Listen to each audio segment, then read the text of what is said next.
Bon vendredi tout le monde, bienvenue à Histoire de passer temps, édition du 18 novembre 2016. Étienne Lapointe au micro de choc.ca comme à chaque vendredi. Et avec moi autour de la table, je suis en très bonne compagnie cette semaine. Tout d'abord Anne-Frédérique Morin qui va nous livrer l'agenda de la semaine. Bonjour Anne-Frédérique. Hello. Myriam Mongeau qui, aujourd'hui, nous entretient, souligne le 40e anniversaire de l'élection du premier gouvernement du Parti québécois le 15 novembre 1976. Bonjour Myriam. Salut.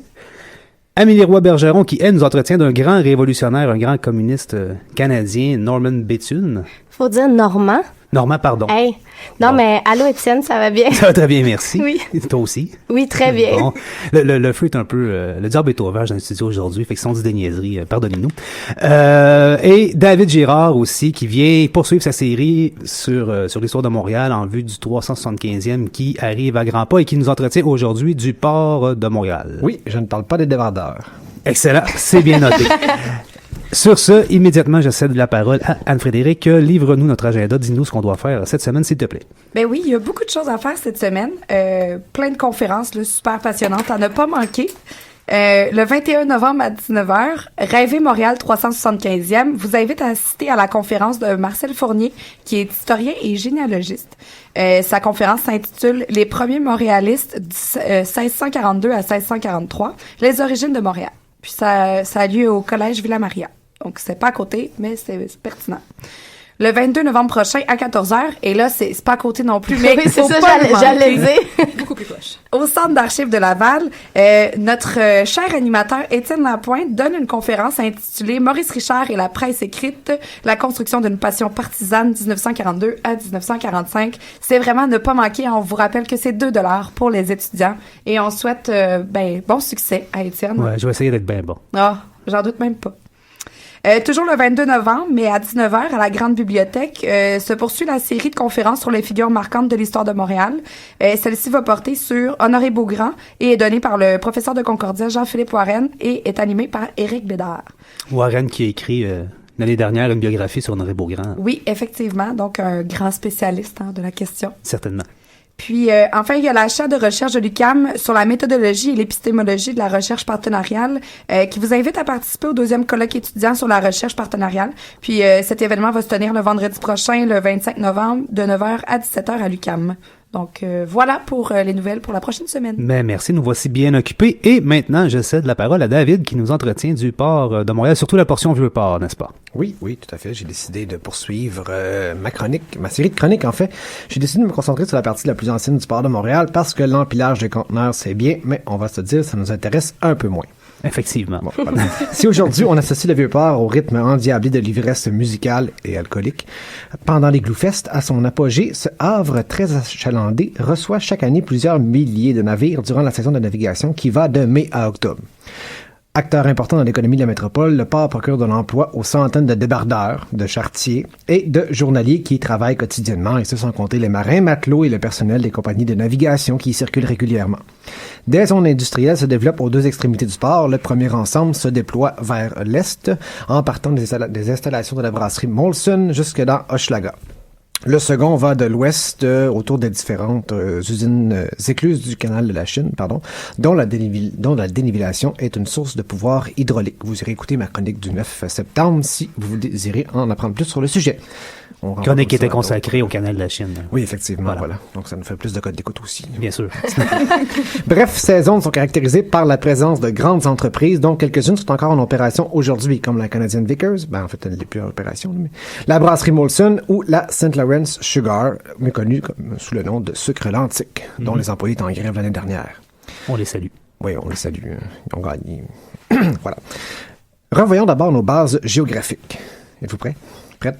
Ah oui. Oui. Montréal occupe une position géographique stratégique car les navires doivent obligatoirement y faire une escale afin de charger et de décharger leurs marchandises pour le transférer sur des embarcations convenant mieux à la navigation fluviale si on va vers l'Ontario ou à la navigation océanique si on va vers l'Europe. La bourgeoisie d'affaires montréalaise le comprend rapidement. Ce peut être avantageux d'occuper un point de rupture de charge, un endroit où on arrête obligatoirement. Par conséquent, elle met en œuvre, dans la seconde moitié du 19e siècle, une série de travaux pour faire de Montréal le terminus de la navigation océanique et fluviale. La traversée du lac Saint-Pierre constitue, dans les années 1840, le principal obstacle à la navigation. L'eau y a en effet une profondeur d'à peine 3 mètres, donc les bateaux accrochent, ils ne peuvent plus passer. Les navires océaniques doivent donc s'arrêter à Québec pour se délester d'une partie de leur cargaison et la transférer sur des barges jusqu'à Montréal. En 1850, les commissaires du port planifient l'aménagement d'un chenal naturel dont la profondeur atteint 5,5 mètres à la fin de la décennie et 8,5 mètres en 1887. La prééminence du port de Montréal sur celui de Québec est consolidée en 1856 avec l'ouverture par l'armateur Hugh Allen d'une ligne régulière entre Montréal et Liverpool. On parle plus de Québec. Une circulation maritime plus facile contribue à l'augmentation de la navigation du port et au développement du commerce à Montréal. En plus de fournir des produits alimentaires, des produits de consommation comme la chaussure, la confection, le textile, Montréal développe un secteur d'industrie lourde axé sur la métallurgie et sur la fabrication de matériel de transport. Le secteur commercial, qui suit le dynamisme économique du port, est également en pleine expansion, ainsi que les services financiers indispensables au rassemblement et au mouvement des capitaux. Les banques montréalaises occupent dans ce mélange transport, commerce, finance une position dominante dans l'économie canadienne. Voilà. Entre 1867 et 1896, le nombre de quais augmente et leur longueur totale passe de 5 km à 9 km. Ça, c'est sur toute la longueur de la berge de ce qui est maintenant le Vieux-Port. En fait, c'est la longueur des quais mis les uns au bout des autres. Ah, OK. Voilà. Certains sont également agrandis pour permettre l'accostage de plus grands bateaux. Par contre, à chaque année, les nombreuses inondations l'hiver et au printemps emportent les bâtiments, ce qui empêche l'installation d'infrastructures permanentes. Ainsi, en 1886, une inondation particulièrement importante détruit une partie des quartiers de Pointe-Saint-Charles et de Griffintown. Dans la vieille ville, l'eau se rend même jusqu'à la rue Saint-Paul. Bon, je vous invite à marcher aujourd'hui du fleuve Saint-Laurent jusqu'à la rue Saint-Paul. Vous allez voir qu'il y a quand même une bonne distance, une bonne hauteur à franchir. L'ensemble des installations du port est alors emporté. Cet événement relance l'idée de construire une digue qui était réclamée depuis des années par les marchands. Les travaux de la jetée Mackay débutent donc en 1891 et se continuent jusqu'à ce qu'elle ait sa forme actuelle en 1967. On a installé les installations, les habitations dont j'oublie le nom. Habitat 67. Oui, merci, voilà. Un petit blanc en ce moment.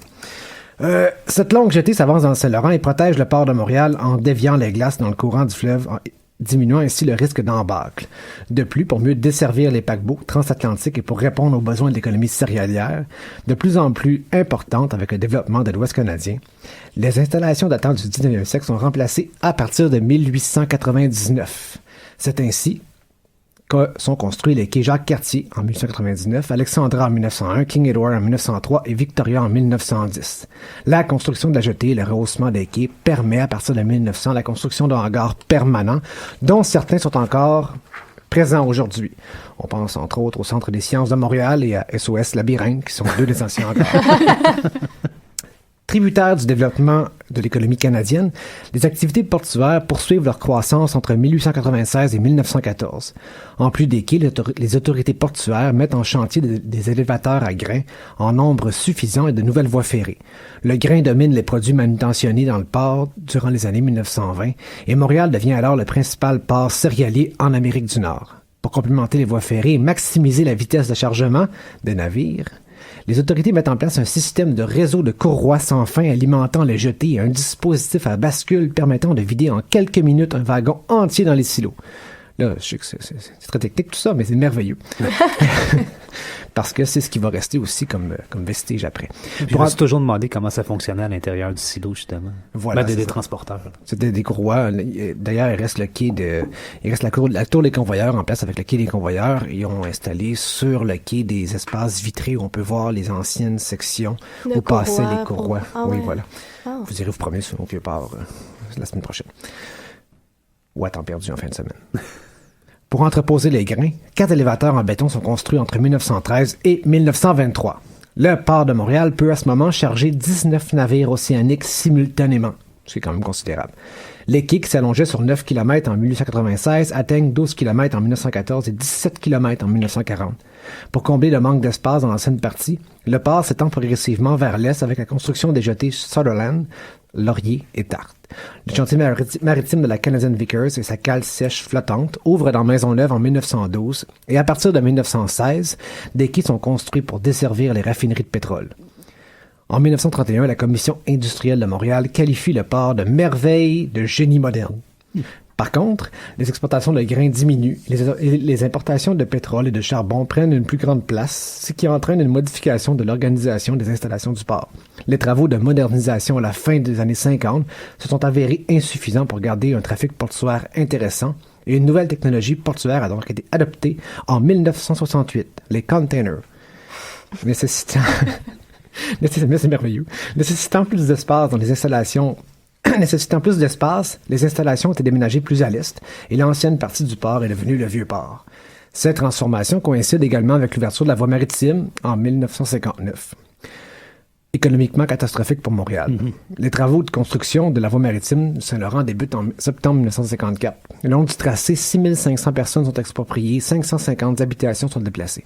Les navires en direction de Chicago, Buffalo, Détroit ou Toronto passeront dorénavant tout droit, comme on dit. La Confédération canadienne a contribué à la formation et à la consolidation d'un marché intérieur suffisamment important pour permettre l'émergence d'activités manufacturières à travers le pays. Montréal bénéficie au début du 20e siècle d'une place de choix dans ce système et l'histoire de son port reflète son rôle. Aujourd'hui, le silo numéro 5, la tour des convoyeurs, l'entrepôt frigorifique sont quelques-uns des témoins de son apogée économique. La fonction du Vieux-Port s'est de nos jours transformée, alors que les gens s'y côtoient pour le travail, la rêverie et quelques baisers le long des quais. Le souvenir des marins, débardeurs et voyageurs qui s'y fréquentaient autrefois n'est pas si lointain et la population a retrouvé avec bonheur en 1992 ce quartier riche en histoire et bondé d'humanité. Merci David. Là on parle beaucoup évidemment d'économie puis de silos à grains puis ces trucs-là, mais quand même aussi toute la population montréalaise, toute l'immigration montréalaise qui est rentrée. On en parle par là. Oui, tout à fait. Non, mais la porte d'entrée de l'immigration montréalaise, en fait, c'était le port de Montréal. Et du Canada aussi, bien entendu, à une certaine époque. C'est quand qu'a été déclassé le port Vieux-Port? Dans le fond, il était accessible en tant que parc riverain, mettons, à visiter au début des années 90. Mais parce que dans le fond, tu disais que, je pense en 1912, la Véqueuse a l'ouvert, puis dans le fond, là, ça continuait toujours à s'expansionner vers l'est, donc on partait de... Ça couvrait tout le Vieux-Port actuel, du canal de la Chine jusqu'à... On allait dans Sainte-Marie pas mal. Oui. Puis à un moment donné, ils ont continué à pousser vers l'est, puis ils ont fermé ils ont comme fermé le premier tronçon. 92, en fait, où là, le statut commercial, en fait, du Vieux-Port, du port devient le Vieux-Port, il me semble, mais ça, je pourrais me tromper. Écrivez-nous si vous avez la bonne date. Mais non, il y a encore, en fait, la partie de l'Est, la partie fonctionnelle du port de Montréal actuellement, elle part justement de Sainte-Marie, des quais Sutherland, Tarte et Laurier, il va jusqu'à Montréal-Est. Le port de Montréal est également, s'est étendu, en fait, là, présentement, il est à Contrecœur également. Il y a des projets d'expansion à Vaudreuil-Dorion en ce moment aussi. Et puis, la section Vieux-Port est réservée aux touristes, aux bateaux de croisière, aux petites embarcations. Mais les quais sont encore utilisés par des croisières, justement. Oui, exactement. Et il y a de l'entreposage de navires commerciaux aussi, de navires de marchandises l'hiver. Comme si on va se promener présentement, il y en a quelques-uns qui sont accostés là. Puis il y a la partie du terminal Bickerdike, qui est la partie la plus à l'ouest du port, en fait, là, où il y a les silos, près des silos numéro 5, qui est encore utilisé pour les matières premières, comme je cherche le mot. Matière première, il y a un terme en fait qui est utilisé, mais c'est un paquet de sable, on met ça là-dessus, puis on transvite ça dans un bateau. Okay. Mais voilà, j'ai oublié mes termes. C'est pas grave, je comprends le concept. Moi, j'ai une question concernant la construction de la voie maritime, de la voie navigable, pour justement ouvrir l'ouest. Oui. T'as parlé des expropriations. Est-ce que ça s'est fait délicatement ou... C'est une bonne question. Je pense pas. Non, mais je sais qu'il y avait eu des pressions, en fait. Il y a eu un accord de signé avec les Américains en 1941, le Canada et les États-Unis, pour justement construire une série de canaux pour permettre aux gros navires de contourner Montréal, ne plus passer par le canal de la Chine. Les travaux avaient été retardés pendant la Deuxième Guerre mondiale et puis là, les pressions économiques ont repris après la guerre et ça s'est concrétisé dans les années 50. Mais je sais pas comment ça s'est fait ici à Montréal. Je sais juste que le projet était vraiment extrêmement poussé par les villes comme de Chicago, Détroit et Buffalo. Et ça nous fait réaliser à quel point Montréal a une position stratégique importante. Advenant une indépendance quelconque, ça serait un enjeu très important pour les Américains, le contrôle de la voie maritime, parce que c'est toute l'économie du Midwest américain qui passe, qui transite par là. C'est dommage de voir que Québec a perdu ce beau statut-là. Hein? Oui, tout à fait. Avec la construction du chenal de navigation. Hein? Mais Montréal s'est fait jouer le même tour Québec. avec la voie maritime et c'est Toronto qui en bénéficie Ben actuellement. Oui. Ah, c'est Donc, dommage. oui. Le futur et l'avenir étaient vers l'ouest à une certaine époque. Hein. Oui, il y a 2 ans aussi avec Harper. Ben, encore aujourd'hui, évidemment, si on veut travailler dans le pétrole et tout, mais bon, il renvoie le pétrole et les gaz par ici, par votre pipeline maintenant. Ben, merci beaucoup, David. D'autres questions, d'autres commentaires? Non? On se quitte en musique quelques instants parce que, bon, David l'a pas souligné, mais Leonard Cohen, qui est décédé la semaine dernière, avait écrit une chanson, Suzanne, dans laquelle il faisait référence à la chapelle Notre-Dame du Bon Secours du Vieux-Port. Donc, on a trouvé à propos de faire jouer cette pièce, Suzanne, de Leonard Cohen, mais la version originale, c'est-à-dire enregistrée par Judy Collins sur son album In My Life en 1966. On se revient dans quelques minutes.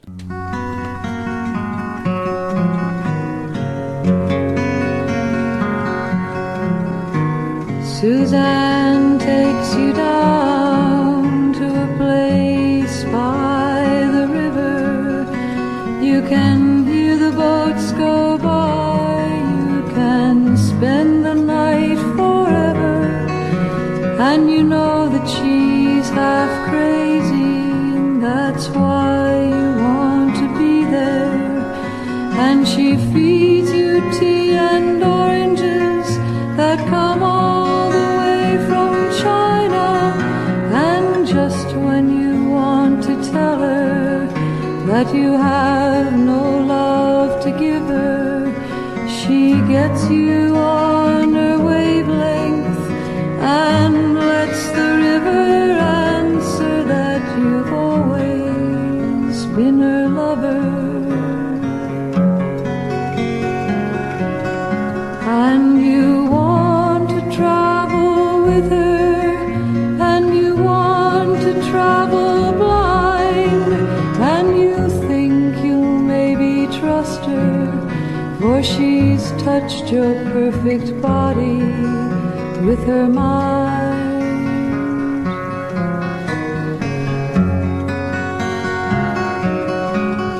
And Jesus was a sailor when he walked upon the water, and he spent a long time watching from a lonely wooden tower.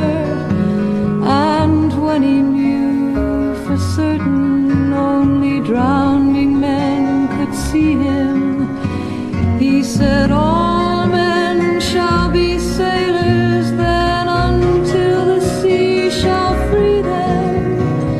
But he himself was broken long before the sky would open, forsaken, almost human.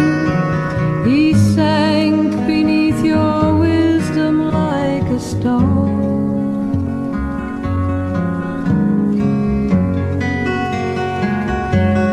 And you want to travel with him, and you want to travel blind, and you think you maybe trust him, for he's touched your perfect body with his mind.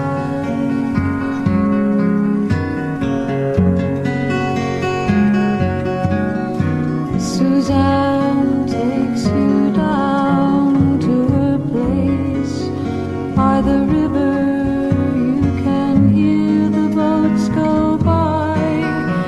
You can spend the night forever, and the sun pours down like honey on Our Lady of the Harbor, and she shows you where to look amid the garbage and the flowers.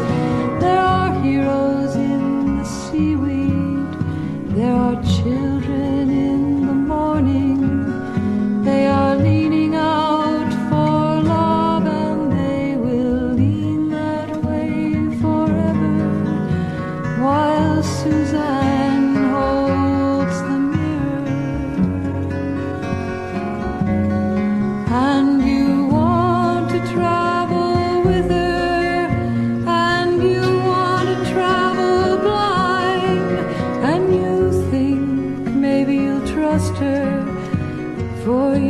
touched her perfect body with your mind. De retour à Histoire de passer temps, Étienne Lapointe au micro de choc.ca. On vous invite à nous aimer et nous suivre à travers Facebook. Nous sommes maintenant en direct aussi sur Facebook, donc si vous n'allez pas sur le site de choc.ca, vous pouvez toujours, bien entendu, nous écouter live sur Facebook. C'est nouveau de cette semaine et on en est fort aise. Ceci étant dit, je cède immédiatement le micro à Amélie Roy-Bergeron qui nous entretient de Normand Béthune. Oui, je voulais vous parler de ce médecin qui est encore aujourd'hui un des Canadiens les plus connus dans le monde, mais par opposition, en fait, il n'est à peu près pas connu chez lui au Canada. Probablement parce que c'est un communiste. Ben, écoute, tu penses-tu? Je sais pas. Je soulève l'idée. C'est une piste très intéressante, Étienne, mais tout d'abord, on va faire une brève bio, puis on revient là-dessus après. Ce grand Canadien, donc, est né le 3 mars 1890 en Ontario, dans la chouette ville de Gravenhurst, qui est une petite bourgade entre Toronto et Sudbury. Très tôt, il a été sensibilisé à la médecine et à la possibilité d'engagement que les médecins avaient, en fait, parce que son grand-père était lui aussi médecin, mais s'était engagé pendant la guerre de Crimée pour aller porter de l'aide dans cette région-là. Donc, c'est un peu peut-être ce qui pourrait expliquer que dès le déclenchement de la Première Guerre mondiale, il va s'engager comme brancardier auprès des troupes canadiennes. Tout va super bien jusqu'à ce que, alors qu'il est en Belgique, un obus éclate juste à côté de lui et il se blesse à la jambe. Donc, il doit être rapatrié au Canada et il retourne à Toronto. Il en profite pendant qu'il est là à ne plus être à la guerre, en fait. Il en profite pour reprendre ses études de médecine. Ils avaient commencé en 1911, mais il avait fait une pause pour aller enseigner au Collège Frontière dans le cadre du programme Ouvrier enseignant. C'est un programme que je ne connaissais pas, qui existait à cette époque et qui était en fait des gens qui allaient s'engager, souvent des étudiants qui allaient s'engager comme ouvriers, disons par exemple comme bûcherons sur un chantier, et qui, durant la journée, travaillaient comme les autres ouvriers, mais le soir prenaient un peu le rôle d'enseignant et faisaient la classe aux autres ouvriers. C'était un peu pour pallier le manque d'éducation aux ouvriers. Bonne idée. Ouais, donc Normand Béthune très tôt un peu a cette sensibilité-là à l'enseignement et à l'autre, et il s'engage dans ce programme-là, ce qui fait que ça retarde ses études. Donc, pendant le temps de la guerre, il a le temps de rusher ses études en médecine et suffisamment pour avoir gradué et s'être fait réengager comme chirurgien par l'armée britannique avant la fin de la guerre. Une fois que la guerre est terminée, il va en Angleterre suivre une formation à un hôpital pour enfants et il rencontre à ce moment celle qui deviendra sa femme. Leur vie matrimoniale se passe principalement à Détroit au Michigan, mais c'est de courte durée et c'est assez désastreux parce qu'il paraît que les excès de Béthune ainsi que son extravagance auraient miné l'union. Bref. Alors que son mariage est un échec, il apprend aussi qu'il a la tuberculose, chose peu chouette à avoir en 1926. C'était une grosse semaine. Ouais, c'est ça. Et là, à 36 ans, Béthune fougueux se retrouve alité au sanatorium dans l'État de New York et il n'a d'autre chose à faire que de fixer le plafond parce que c'est le programme, hein, quand tu vas au sanatorium, ne fais rien et prends du mieux. Donc, pendant qu'il est là, il se met un peu à la peinture, il fait une immense fresque sur le déploiement de la tuberculose et il se met aussi à l'écriture et à la lecture. Il lit en fait, puisqu'il s'ennuie beaucoup de la médecine, il va lire surtout les nouvelles avancées technologiques et les nouveaux trucs qui se passent dans le monde médical. Et en fait, c'est là qu'il apprend qu'il existe un traitement révolutionnaire contre la tuberculose qui est en fait le pneumothorax artificiel. Alors, cette super nouvelle technologie est en fait de s'injecter de l'air entre le poumon malade et la cage thoracique. Cette opération fait en sorte que ton poumon malade s'affaisse et cela aiderait à réparer les lésions ayant affecté ton poumon. Je ne suis pas très bonne en médecine, je ne comprends pas la logique de cette opération, mais c'est miraculeux parce que en 2 mois, il était complètement guéri. Ce qui est rapide quand même. Ben c'est très rapide, mais en fait c'est tellement révolutionnaire que quand il a vu ça, il a demandé aux médecins du sanatorium guérissez-moi, faites quelque chose, et les médecins ont refusé. Et en fait là, je ne sais pas si c'est dans la légende ou dans les vrais faits, mais paraît qu'il aurait dit si vous me le faites pas, je vais me le faire moi-même. Donc finalement ils l'ont fait parce que c'était un peu risqué qu'il s'opère lui-même sur son propre thorax. Puis les médecins voulaient pas le pratiquer parce que c'était trop C'est nouveau. très nouveau là. là, puis il y avait eu presque pas de test, fait qu'il y avait aucune garantie que ça allait fonctionner. Puis c'est sûr que fixer le plafond, ça, c'était une méthode qui avait fait ses preuves. Puis ça fonctionne, ça prend 10 ans, mais ça fonctionne. Donc, fort de son nouveau mindset, de toutes ses nouvelles connaissances, il déménage dans une nouvelle ville, Montréal. Et d'ailleurs, je sais pas si vous avez compris, c'est une personne qui bouge tout le temps et qui est jamais au même endroit plus de 2 ans. Et à Montréal, il trouve chaussures à son pied. Il y reste pendant près de 7 ans. Il va travailler surtout auprès des tuberculeux et des tuberculeux et de la chirurgie thoracique et d'ailleurs beaucoup au Royal Victoria et au Sacré-Cœur à Cartierville.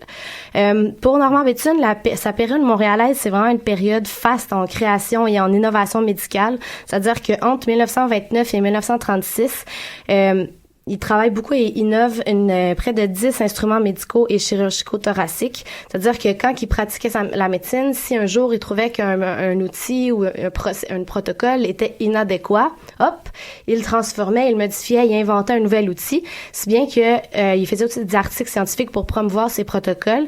Puis encore maintenant, il y a des outils qu'il a créés, des protocoles qui sont encore communs maintenant en médecine.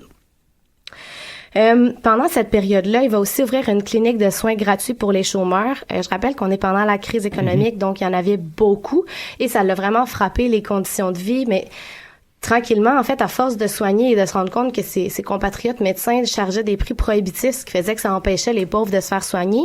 Il côtoie énormément les pauvres dans sa clinique gratuite et là, il se rend compte de plus en plus que la pauvreté, en fait, c'est probablement la cause de toutes les maladies. Au-delà des virus et des bactéries, il y a un contexte socio-économique, une cause socio-économique à la base de la plupart des maladies dites de pauvres.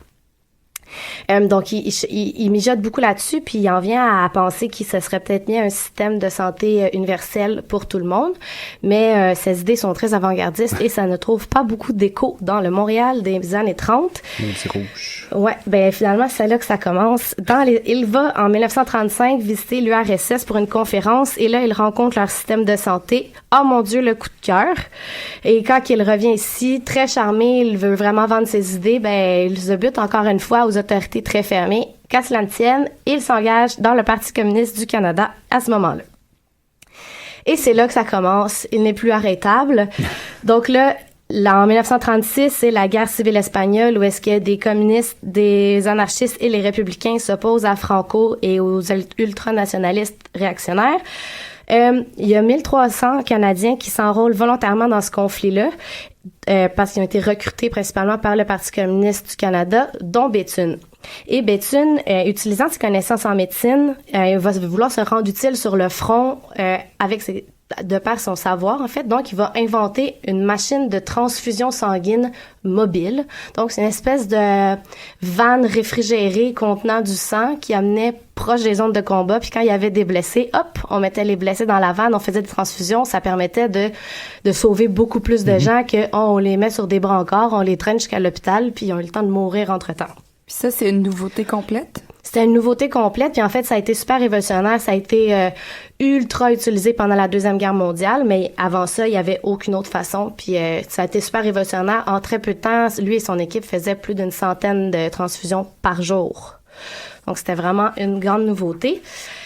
En 1937, c'est-à-dire 2 ans plus tard, un ou 2 ans plus tard, son caractère instable l'oppose à la tête du service de santé des Républicains et il quitte les zones de combat pour retourner au Canada.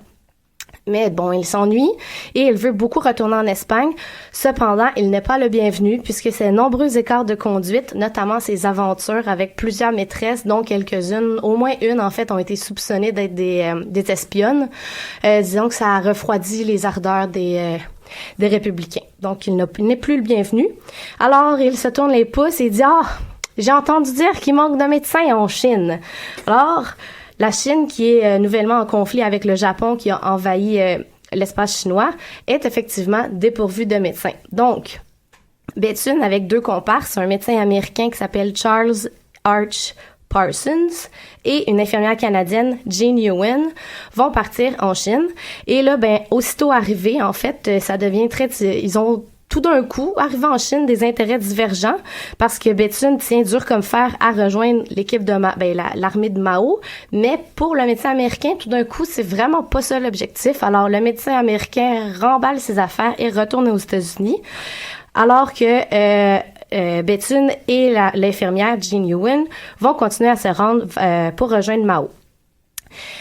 Finalement, en fait, là, je fais juste un petit aparté ici pour Jean Yuen, qui est une infirmière canadienne qui est allée en Chine, qui est restée près de 7 ans là. D'abord, elle était là comme missionnaire catholique. Finalement, elle était auprès des communistes. Elle est revenue au Canada, puis sa mémoire est un peu tombée dans l'oubli, alors que Béthune, tout le monde... il y a des statues et tout. Elle a quand même été là 7 ans. Elle a été avec Mao et elle a vraiment eu une importance très importante. Puis bon, mais c'est peut-être un peu l'histoire des femmes dans la vie d'être oubliées au profit des grands hommes comme Béthune. Mais je voulais juste faire un aparté pour souligner son existence et son importance, même si elle a été écartée de la plupart des mémoires.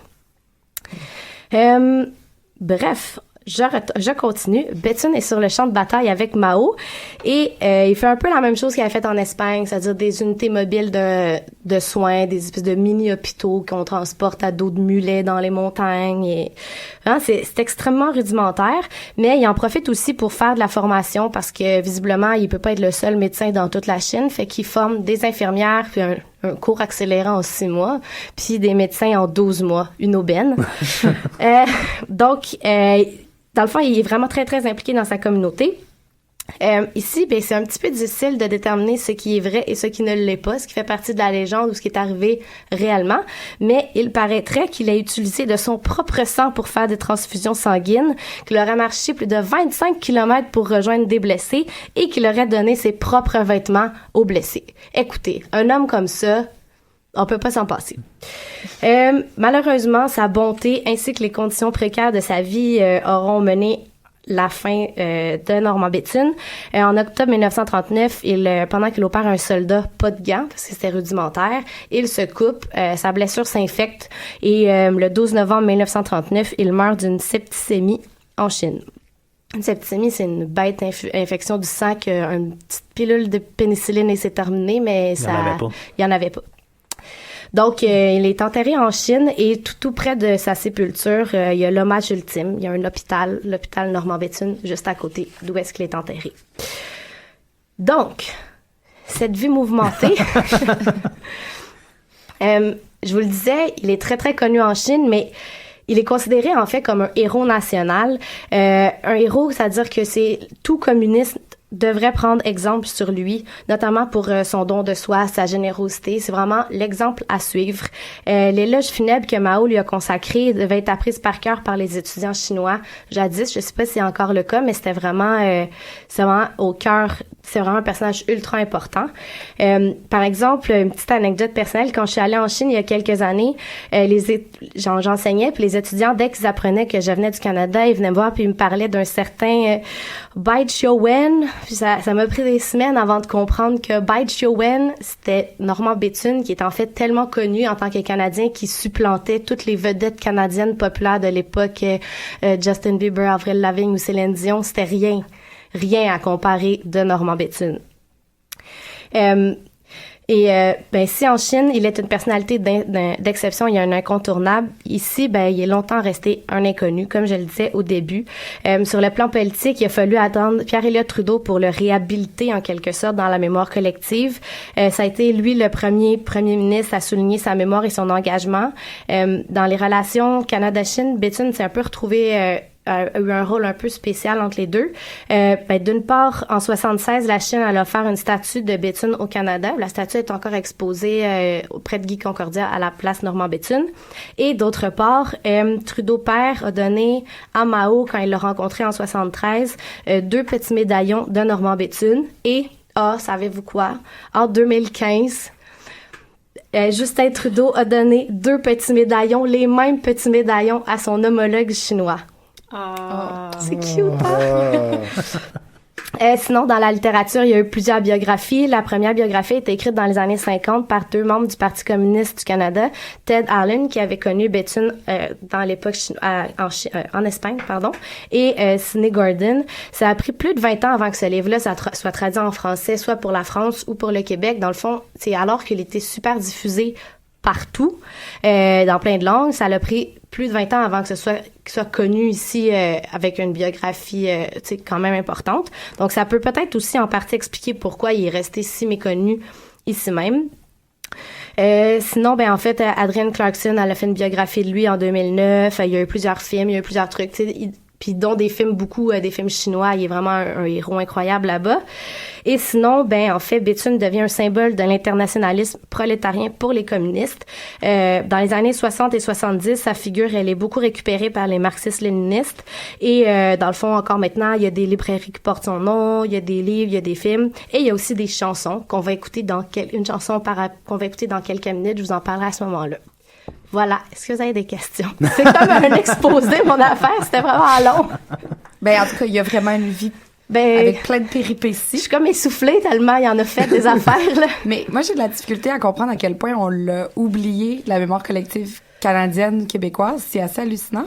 Puis sur le plan médical, est-ce qu'il est resté quand même dans la mémoire, justement, là, parce que dans l'histoire de la médecine, est-ce qu'il est enseigné? Ou... je suis pas une calée en médecine non plus, là, mais je sais qu'il y a encore des outils qui sont utilisés. Il y a des protocoles, genre le protocole Béthune, c'est un truc qui existe encore maintenant. Puis tu sais, c'est beaucoup dans son inventivité, en fait, de régler des problèmes, d'inventer des choses tout de suite. Puis ça, je pense pas que ça a été oublié, mais en fait, je pense que, comme disait Étienne au début, le fait qu'il était communiste, puis que ce soit dit, puis que, tu sais, en fait, à partir du moment où il est rentré dans le Parti communiste, ça guidait toutes ses actions, peut-être, tu sais, d'aller en Espagne, de revenir, d'aller en Chine. Ça allait quand même à une époque où c'était vraiment extrêmement mal vu.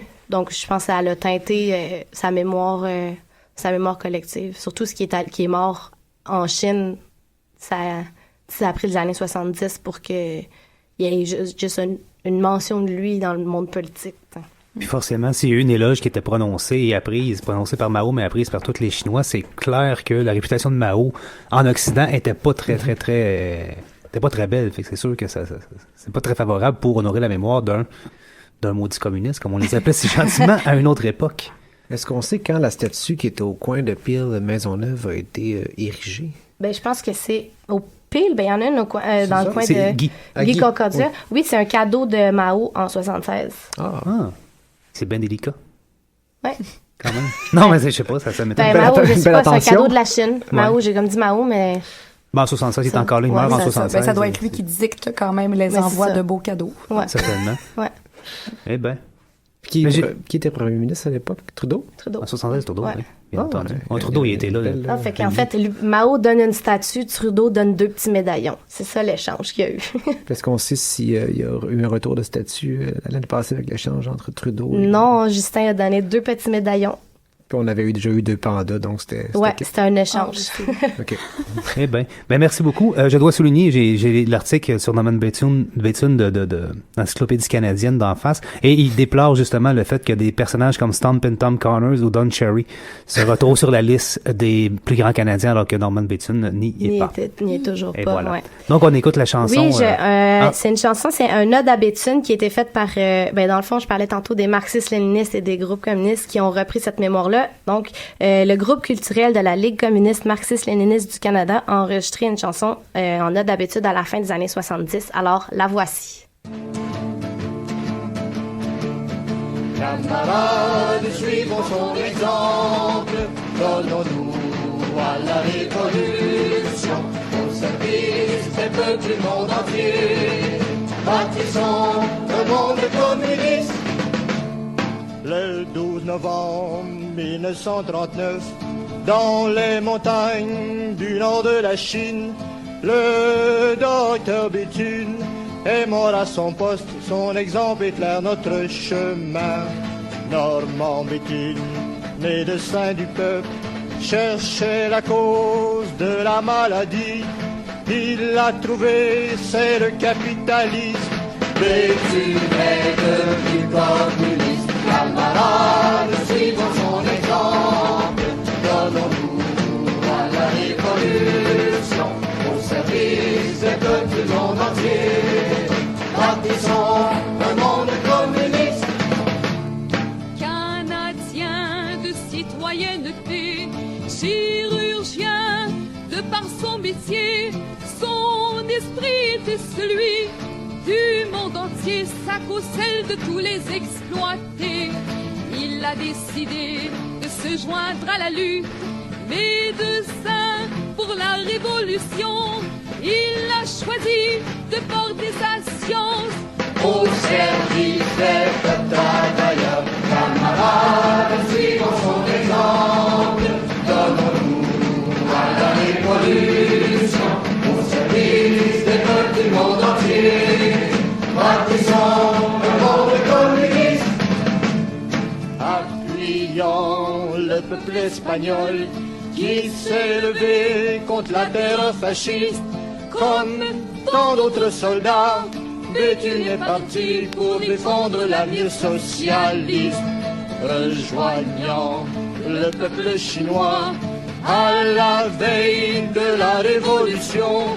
Il a sauvé son sang si précieux en menant la médecine au front. Camarades, suivons son exemple, donnons-nous à la révolution, au service des peuples du monde entier. Bâtissons.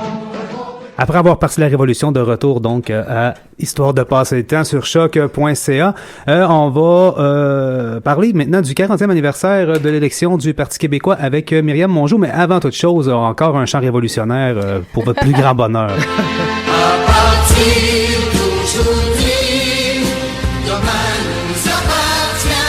À partir d'aujourd'hui, c'est vraiment on y tient. À partir d'aujourd'hui, demain nous appartient.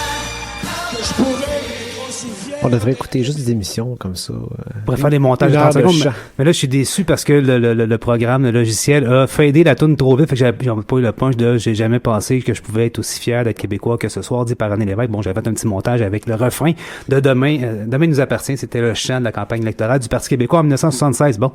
Ah, Très ben, tu l'as bien eu, hein? T'as bien complété, c'était correct. Ouais, mais c'est bien meilleur quand c'est René qui le fait. Myriam, c'est à ton tour. Ben oui, ce petit moment émotif et avec un peu de poil qui lève sur les bras. Je vous parle en fait de cette élection historique. N'ayons pas peur des mots, je l'assume. Élection historique du 15 novembre 1976. Ça fait donc 40 ans cette semaine. Qui est important à souligner, en fait, on considère cette élection-là comme majeure dans l'histoire du Québec. Le Parti québécois, pour la première fois de sa courte histoire, parce qu'il n'a même pas 10 ans encore de vécu à ce moment-là, remporte l'élection de manière vraiment flagrante avec 71 députés et va donc devenir un gouvernement majoritaire. 71 sur 110 à l'époque. Sur 110, oui, oui. Absolument. Donc, si on se rapporte un petit peu à cette époque-là, en fait, ça faisait pas très longtemps. René Lévesque était encore dans l'équipe de Jean Lesage dans le Parti libéral.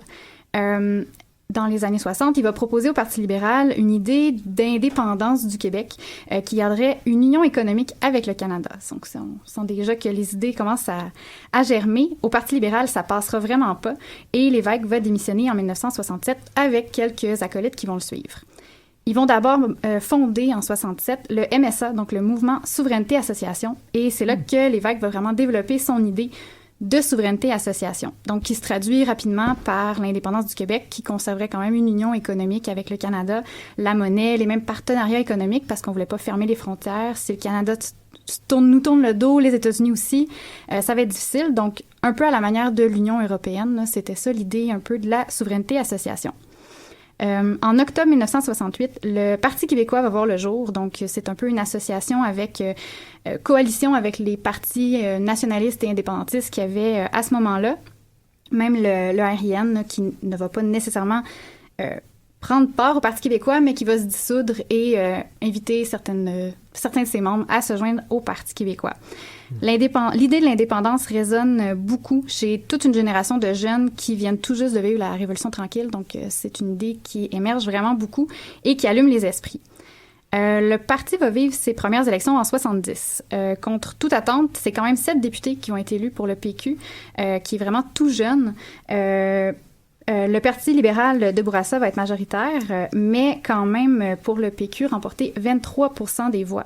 C'est comme inespéré. Les militants vont vraiment être grisés par cette première victoire-là. C'est comme un gros pas en avant. En 1973, Bourassa va déclencher de nouvelles élections pour prendre un peu par surprise les autres partis, possiblement pour consolider son pouvoir. On venait tout juste de vivre la crise d'octobre 70, l'Union nationale était en crise, donc pour Bourassa, c'était un peu un moment propice. Et l'élection va lui donner raison parce que les libéraux vont vraiment tout rafler, faire élire 102 députés sur 110. Toujours sur 110. Oui, exactement. C'est comme immense, là, 102 sur 110. En fait, c'est presque gênant. Là. Oui, c'est ça. À ce moment-là, si je ne me trompe pas, c'est là que l'Union nationale va vraiment disparaître de la carte. À cette élection-là, il n'y aura aucun député qui va être élu. Le Parti québécois va faire élire 6 députés à ce moment-là. Et René Lévesque n'est toujours pas élu dans sa circonscription. D'ailleurs, il n'avait pas été non plus à la première élection. Il se présentait dans quelle Il se circonscription? présentait dans Laurier, Laurier. qui est aujourd'hui Laurier-Dorion, qui est une circonscription qui était libérale à là. Oui. C'est impossible de gagner là. Ben, encore aujourd'hui. Il avait gagné en 60, 62 et 66, parce que même dans la défaite libérale de 66, Lévesque avait été élu, parce que c'est un comté qui était libéral. Puis encore aujourd'hui, ce comté-là, il n'est pas libéral, c'est Jerry Slavounas, notre maintenant, bon il ami. est indépendant. Voilà. Ouais. Donc voilà, en 73, c'est une victoire pratiquement totale du Parti libéral de Bourassa. Et pour les péquistes, c'est comme une défaite parce qu'on avait tellement été grisés par la victoire d'avant qu'on se disait on s'en va vers la bonne direction. Et d'autant plus qu'ils avaient augmenté leur pourcentage de voix à l'élection 73, mais ils avaient perdu un député. Hein. Oui, c'est ça. Ça, c'est les joies du système électoral. Lors des congrès qui vont suivre là, au PQ, les esprits vont beaucoup s'échauffer. C'est pas nouveau là, qu'il y a de la chicane au PQ. Mais on rallie des gens d'un peu de tous les côtés, là, droite, gauche, aérienne, ralliement national, qui était plus conservateur. Les gens vont vouloir tout proposer leurs propres idées, puis ça brasse à ce moment-là. En 1974, au congrès du PQ, René Lévesque va faire une nouvelle proposition qu'il a mijotée, entre autres, avec Claude Morin, celle d'un référendum. Donc, certains ont appelé ça par après l'étapisme. Mais donc, pour la question de l'indépendance, avant ce moment-là, on disait que voter pour le PQ, c'était vraiment voter pour l'indépendance. Ça légitimait le fait que si le Parti québécois se retrouvait au pouvoir, il pouvait décider de faire l'indépendance. Puis, René Lévesque va donc proposer cette idée de référendum où du moment qu'on est élu, on attendra et ensuite on verra avec la population au complet ce qu'il en est. Ça fait pas nécessairement l'unanimité dans le parti parce qu'il y en a qui sont vraiment des indépendantistes pressés, mais ça va quand même passer. En octobre 76, Robert Bourassa va une nouvelle fois déclencher des élections précoces. On est juste 3 ans après les élections. Et une campagne de 28 jours, hein, c'est beaucoup plus court qu'aujourd'hui. Pas mal moins long, pas mal moins plate. Donc, après une course de 28 jours, ça va mener à la fameuse élection du 15 novembre 1976. Bourassa pense qu'il est stratégique. À ce moment-là, les rangs libéraux là, scandent partout que PQ, c'est communiste. Les idées social-démocrates du PQ, eux autres voient ça PQ communiste. Donc, on a des liens avec tout ça. Il y avait aussi eu quand même quelques défections au sein du Parti québécois avec la crise d'octobre. Les gens avaient associé le FLQ au PQ, puis ça avait refroidi quelques ardeurs. Donc, Bourassa veut se servir de ça et pensait couper court à l'élan du PQ. Malheureusement pour lui, mais heureusement pour d'autres personnes, ça se passera pas comme ça. En fait, à ce moment-là, le gouvernement libéral de Bourassa est assez impopulaire. Les finances publiques sont vraiment entachées. Il y a beaucoup de dépassements de coûts avec les Jeux olympiques qui ont eu lieu durant l'été. Il y a aussi le développement hydroélectrique à la baie James. Donc, on est vraiment, les finances publiques, là, ça déborde. Il y a vraiment pas des bonnes relations avec les syndicats. Il y a de nombreuses grèves un peu partout sur les sites de construction hydroélectrique, sur les sites des Jeux olympiques. Il y a d'ailleurs les 3 chefs des centrales syndicales qui vont être emprisonnés. Donc, Marcel Pépin, Louis Laberge et Yvon Charbonneau. Il y a une grosse grève même qui va créer des dommages là, sur le site de la baie James à près de 35 millions de dommages physiques. Donc, ça brasse. On l'accuse de jeter l'argent par les fenêtres, un gouvernement corrompu. Et il y a également la fameuse loi 22 que le gouvernement Bourassa va mettre de l'avant qui, dans le fond, faisait du français la langue officielle au Québec. Et ce qui venait donc frustrer les populations anglophones. D'ailleurs aussi, durant sa campagne, le Bourassa est vraiment pas populaire, se fait huer lorsqu'il va dans les congrès, dans les comtés. Là, on veut pas trop le recevoir, là, on veut laisser faire les députés ou les candidats. On veut pas vraiment que Bourassa vienne se mêler à ça. Il est vraiment, vraiment impopulaire. Là, franchement, ça va pas bien. À ce moment-là, par contre, pour le Parti québécois, ça va plutôt bien. Ils se proposent de faire le ménage. Il y a vraiment le vent dans les voiles. Leur slogan sera d'être un bon gouvernement. Leur mot d'ordre, donc, va être aussi quand même de déplacer la question de l'indépendance. Hein. Là, c'est la première fois où on le voit, et c'est encore ça aujourd'hui. La question de l'indépendance est pas vraiment, pas qu'elle est pas mise de l'avant, mais avec l'idée du référendum, ça va comme déstresser les gens qui n'étaient pas certains de comment se positionner avec l'idée de l'indépendance, en se disant, ben, on vote pour le PQ quand même, et on verra par la suite pour le référendum. Donc, ça va certainement pousser des indécis là, à se décider. Si je me trompe pas, même de Gazette avait incité ses lecteurs à voter pour le Parti québécois, considérant qu'il n'était pas dangereux parce que justement, il promettait de faire un référendum. Donc, il y aurait toujours moyen de défaire l'idée d'indépendance à ce moment-là. Rien Ce qui est quand même pas rien. Ah, oui, de Gazette. Ben en fait, c'est vraiment les idées progressistes et social-démocrates là, du Parti québécois qui vont mobiliser les syndicats, les artistes, surtout les jeunes, qui sont vraiment une grande proportion des électeurs à ce moment-là. Le PQ voulait répondre aux revendications des travailleurs, hausse du salaire minimum, interdire le recours à des briseurs de grève, réforme syndicale, revoir la commission des accidents de travail. Il y a d'ailleurs les syndicats qui vont officiellement appuyer là, le parti, donc ça, c'est quand même pas rien. Je crois que c'est la première fois que les syndicats appuient ouvertement. Et, un parti politique, un c'est parti possible. politique. Hein? Ben, avant, il n'y avait pas beaucoup de choix. Hein. Le Parti libéral puis l'Union nationale, c'est pas très favorable aux travailleurs. T'sais. Exactement. Donc, ben, c'est un parti qui parle vraiment aux masses. Le Parti québécois, d'ailleurs, c'est le premier parti de masse au Québec et va parler vraiment au peuple plutôt qu'au patronat. C'est ce qui plaît beaucoup, donc, aux Québécois. Au final, le soir du 15 novembre 1976, à 20h40, Bernard de Rome va prononcer sa fameuse phrase « Si la tendance se maintient ». Et la tendance s'est maintenue. Le Parti québécois va remporter 71 sièges avec 41% des voix et va devenir gouvernement majoritaire. Pour le Parti libéral, 26 députés et 11 pour l'Union nationale. Donc, c'est vraiment une dégelée parce que on passe de 102 là, à 26 députés. C'est terrible. Mais il y a un retour de l'Union nationale qui était parti. Et qui avait revenu, été, ben, je crois qu'il y a un député qui était rendu indépendant, qui était revenu Union nationale. Puis finalement, ben, l'Union nationale est un petit peu réapparue à cette élection-là, de ce que j'en ai compris. C'est un peu comme la DQ, la CAQ, ça passe. Oui, c'est ça. Ouais, mais l'UN a fini par mourir avec son appui au référendum en 80. Ils sont disparus. C'est terminé. Voilà. Ben, en fait, une des raisons là, de cette élection-là, en fait, les anglophones paraîtrait-il qu'ils auraient beaucoup voté pour l'Union nationale, plus que pour le Parti québécois, ben oui, mais que pour le Parti libéral, à cause de cette fameuse loi 22 là, qui déplaisait vraiment beaucoup aux anglophones. Donc, le Parti québécois devient pour la première fois de sa vie gouvernement, majoritaire en plus. C'est vraiment l'effervescence, oui. Une minute. Oui, oh, wow. On arrive déjà à la fin de l'heure. D'accord. Ben, ça se termine bien, finalement. À ce moment-là, le Parti québécois remporte avec plaisir tout ça et va devenir, en fait, un des gouvernements les plus avant-gardistes, là, si on veut, va faire beaucoup de travail en 4 ans.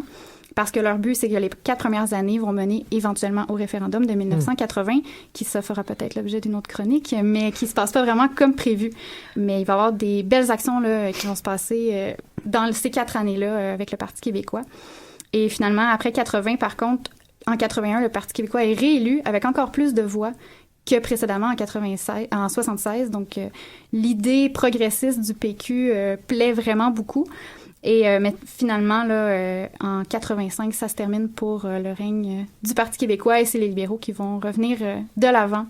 Avec Bourassa qui revient en force. Oui, c'est ça. Il en, était 76, exilé, en 76, tout le monde le détestait. Il avait perdu contre un poète. Imagine comment c'est gênant pour un premier ministre perdre contre un poète dans sa propre circonscription. Oui, Gérald Godin qui l'avait battu. Puis même en 85, quand il revient, je me souviens plus dans quelle circonscription il se présentait, mais il avait perdu. Là aussi. Ah oui. Ouais, c'est un autre député qui avait laissé son siège à sa place pour qu'il puisse. C'est gênant. Là. Un moment donné, tu rentres chez vous puis tu vas faire des tartes aux pommes, je sais pas. Non, mais ça nous aurait peut-être évité beaucoup de problèmes pour avoir Bourassa, mais bon, on réécrira pas l'histoire en ce glorieux vendredi.